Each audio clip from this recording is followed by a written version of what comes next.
Hi guys, Mitch here from JTA, here with Greg, our carpenter in residence, and today we just wanted to talk hammers briefly. So Japanese hammers of this shape and style are called Genno. And Greg, you used Genno on work sites in Japan. So I just wanted to ask you to run us through a few of the basic features and a few of the choices you make in terms of sizing and application. So these are the two that I kept in my kit. It depends on person to person, personal preference, that sort of thing. But generally speaking, a traditional carpenter will always have the biggest, heaviest hammer that's available on the market to strike their chisels with. Right. And so that's one of these. It's a 200 momme. I'm not sure what that equates to in grams, but it's what blacksmiths make as the largest hammer for a carpenter. And that's for really bashing the chisel in. So for example, we'd use a chisel like this. That's a striking chisel, quite a bit bigger than a bench chisel. And when we're hollowing out a mortise or taking material off for a large joint, we're going to use the biggest hammer we've got to really bash that wood off.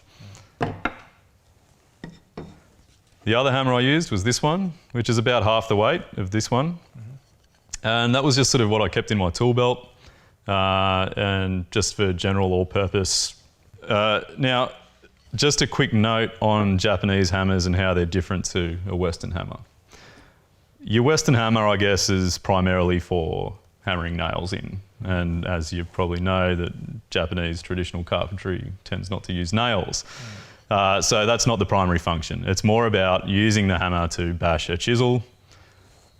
And then the other key feature is the fact that they have this domed edge. So if you look closely, and it's probably a little bit hard to make out on the camera, we have one flat face on this side, and then on the other side there's a slight dome.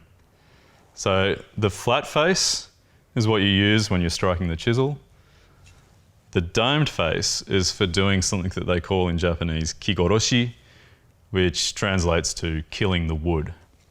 So if you're trying to get a tight joint to fit and it's not quite fitting because it's maybe half a mil too thick, you'd use this to compress the joint. So it's all about compressing the fibres of the timber to make it a little bit smaller. In terms of weight and size, it really depends on the person, but I think generally speaking, I would keep a large one for the bigger, heavier duty jobs, and then a mid-range one. But that's sort of where things tend to fluctuate. If you have a set of bench chisels and you need to do a bit of chiseling out with these, you're not going to want to use a big one like this, of course. You'd want to have something somewhere in between that's more suited to the size of this chisel.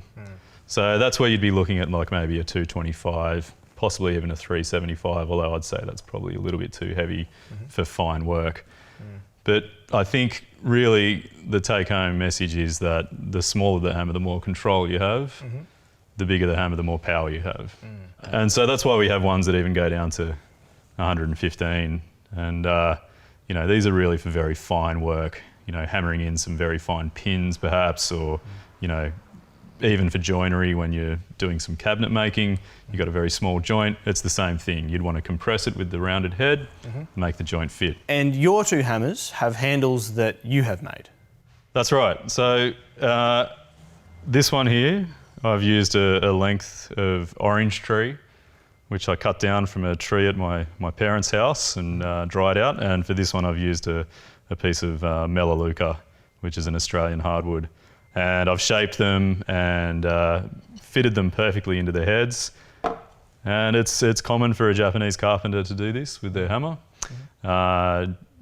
More often than not, they'll use like a fruit tree, like a cherry tree branch or something like that.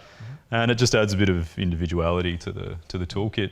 And it's also an indication of the carpenter's skill. If you can shape the handle to fit perfectly without the need for a wedge into your hammerhead, it's an indication to both the client and your peers that you're capable of doing very fine work.